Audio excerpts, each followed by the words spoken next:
Colonel Michael Reynolds had always lived by a simple philosophy: keep your head down and stay out of trouble.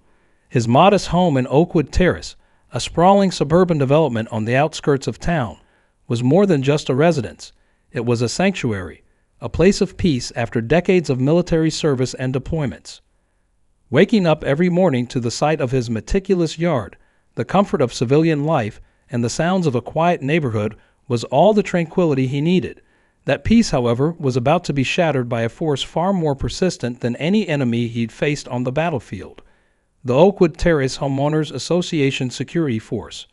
Gerald Thompson was the self-appointed commander of the whole security force, a man with an overinflated sense of authority, a collection of tactical gear purchased from dubious online retailers, and an intolerance for anything that didn't fit his picture-perfect vision of what a community should look like. He had already made a name for himself enforcing rules no one remembered voting for. His latest fixation, however, was the Reynolds family and their alleged violations that seemed to multiply every time Michael's wife, former Special Forces Commander Sarah Reynolds, questioned Thompson's authority. The first time the whole security force appeared at the Reynolds property, they arrived with the energy of commandos on a high-stakes mission. 3 men dressed in black polo shirts with whole security emblazoned across the back, tactical pants stuffed with unnecessary equipment, and utility belts that seemed to hold everything except common sense. Thompson led the charge, marching up to the porch with the determination of a man who had spent his entire life getting what he wanted through sheer intimidation. Sarah, who had been enjoying her morning coffee on the porch and reading through mission reports from her consulting business, watched their approach with mild amusement.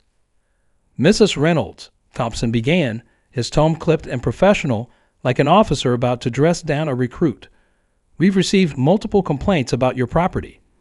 Sarah took a slow sip of her coffee, leaning back in her chair. "Have you now? That's interesting." "Yes," Thompson continued. "Your hedges exceed the maximum allowable height by 2 inches. Your mailbox color doesn't match approved community standards, and your husband's service flag is not on the approved display list." Sarah set her mug down and arched an eyebrow.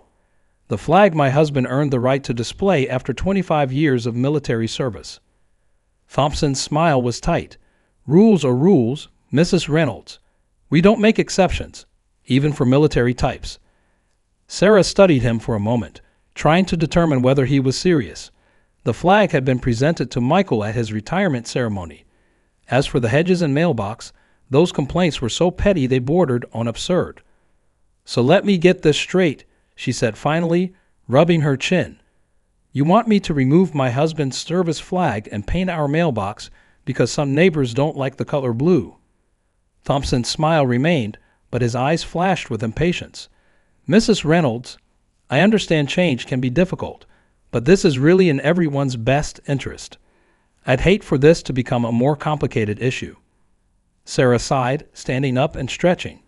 "Well, Mr. Thompson, I appreciate you stopping by, but these complaints seem rather trivial. I'll discuss them with my husband when he returns from his vow appointment." Thompson's lips pressed into a thin line. "We expect compliance within 72 hours, he said before turning sharply on his heel and marching back to his oversized sub with whole patrol magnets slapped on the doors. Sarah watched them go, shaking her head. She had dealt with hostile insurgents before, but something told her Gerald Thompson was going to be a whole different kind of problem. The trouble started almost immediately after that encounter. First came the letters, formal notices on whole letterhead demanding compliance with neighborhood standards.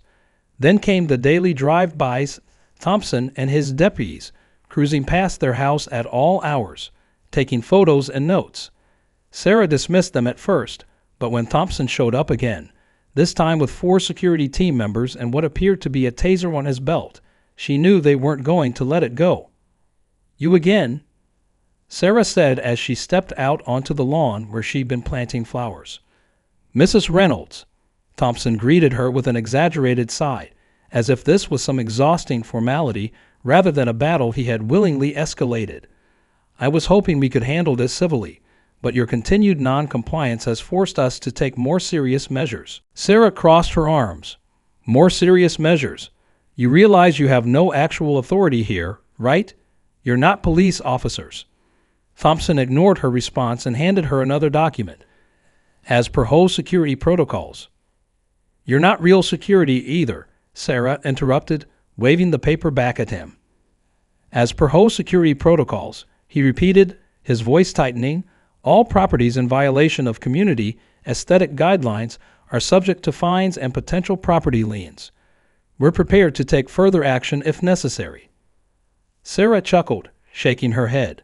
"Listen, Gerald, you're not law enforcement. That taser on your belt?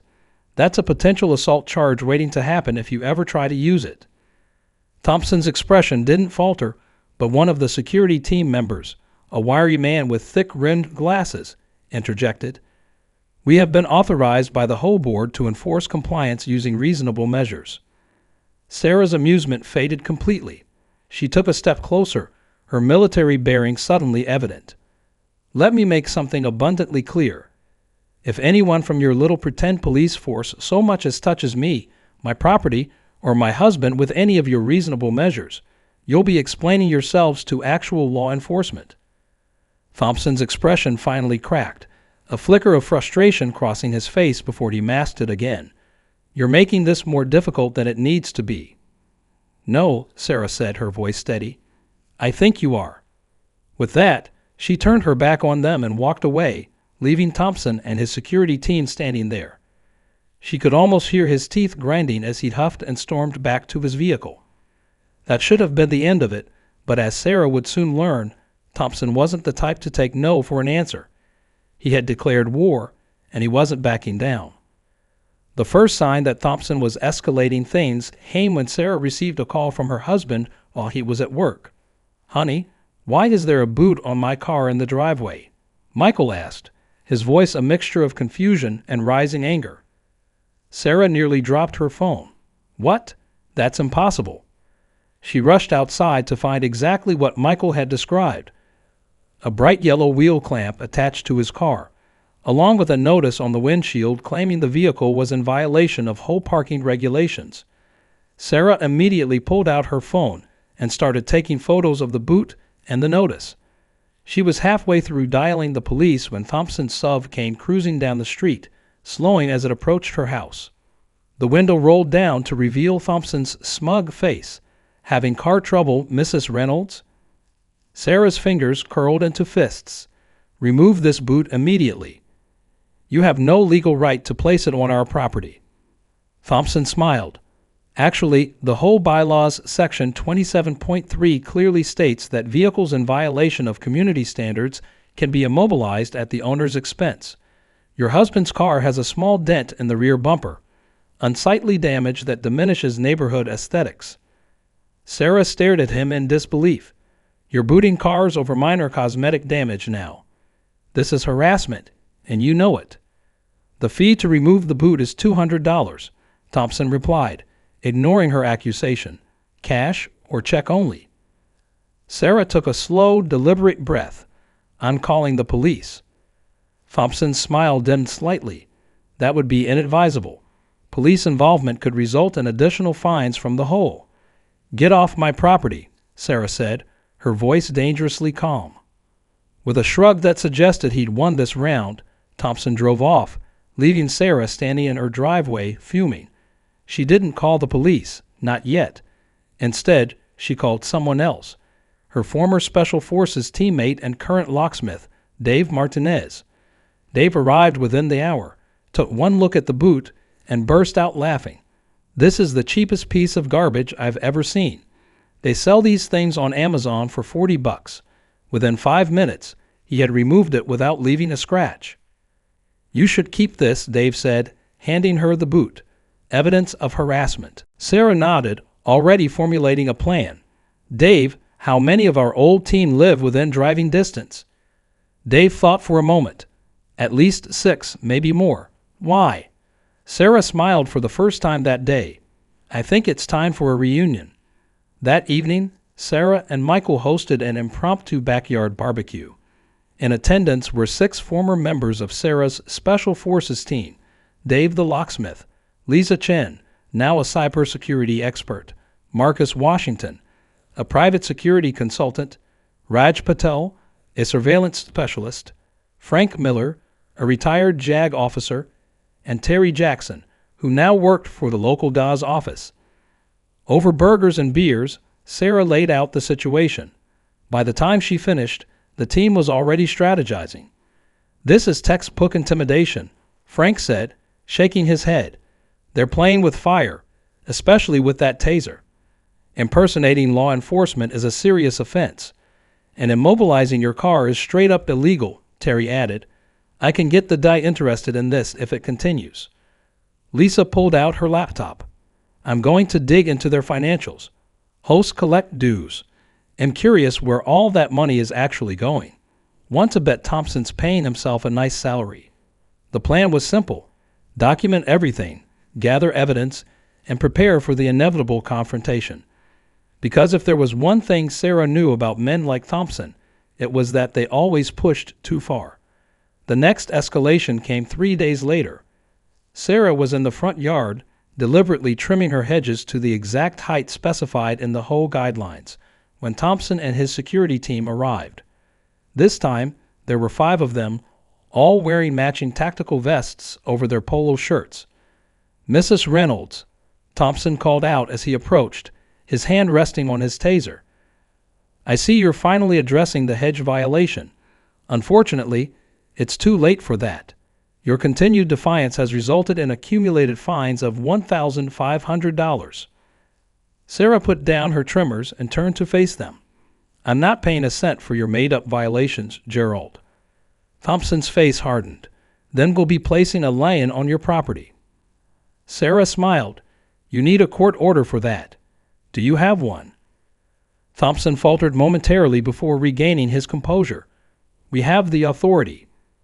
"You have no authority," Sarah interrupted, "and if you keep this up, you're going to find yourself in serious legal trouble." That's when Thompson made his critical mistake. He stepped forward, grabbed Sarah's arm, and pulled out his taser. "You will comply with whole regulations or face immediate removal from community property." Sarah didn't move. She didn't have to. From different points around the property, 4 laser sights suddenly appeared, their red dots clustering on Thompson's chest. "I'd take your hand off her right now," came Marcus's calm voice from behind a nearby tree, "and I'd do it very slowly." Thompson froze, his eyes widening as he realized the red dots on his chest weren't a hallucination. What is this?" he stammered, releasing Sarah's arm. Sarah stepped back, her expression cold.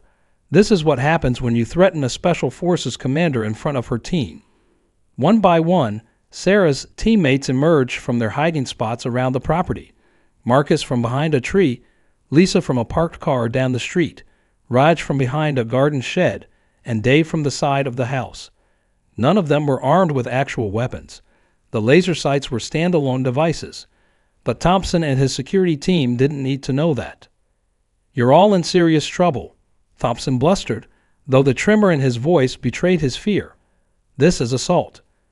"Actually," Terry said, stepping onto the porch with his phone out, clearly recording, "what we just documented was you committing assault with a deadly weapon and impersonating a law enforcement officer. The DA's going to love this footage." Thompson looked around frantically, suddenly aware of how thoroughly outmaneuvered he was. His security team was already backing away, wanting no part of this confrontation. "This isn't over," Thompson hissed, but the threat sounded hollow even to his own ears. "Oh, it's over," Sarah replied. "You just don't know it yet." The fallout was swift and devastating for Thompson. Terry took the footage directly to the district attorney, who was only too happy to make an example of a civilian security force overstepping its bounds. Thompson was arrested the next day on charges of assault, impersonating a law enforcement officer, and criminal intimidation. The whole board, faced with potential liability for Thompson's actions, immediately distanced themselves from him, claiming they had never authorized his security force to use physical force or weapons. Thompson's deputies disbanded overnight, none of them willing to face criminal charges for what had essentially been a power trip. A week later, Sarah received a formal letter from the HOA board, apologizing for the misunderstanding and assuring her that all violations and fines had been rescinded. Attached was another document, and noticed that Gerald Thompson had been permanently banned from serving on the HOA board or representing the community in any capacity. The neighborhood changed after that. The HOAs still existed, but a new board was elected, one that focused on community improvements rather than petty enforcement. Thompson's house went up for sale within a month, the for sale sign a white flag of surrender. Sarah and Michael hosted another barbecue for her team, this one a celebration. As they sat on the patio, watching the sunset over their peaceful neighborhood, Lisa raised her beer in a toast. "To the whole security force," she said with a grin. "They never stood a chance." Everyone laughed, clinking their bottles together. Sarah leaned back in her chair, finally able to enjoy her home without fear of harassment. She had fought in war zones across the world, but sometimes the most important battles were the ones fought on your own doorstep. Michael put his arm around her shoulders. "You know, I almost feel sorry for Thompson." Sarah snorted. "Why's that?" "Because," he said with a smile, "he never realized the most important rule of engagement." "Which is?" Dave asked. Michael grinned. "Never bring a taser to a laser fight." The laughter that followed could be heard all the way down the street, a sound of victory and peace finally restored. A month later, Sarah put up a new flag next to her husband's service flag, one bearing the emblem of her old Special Forces unit. No one from the HOA ever said a word about it.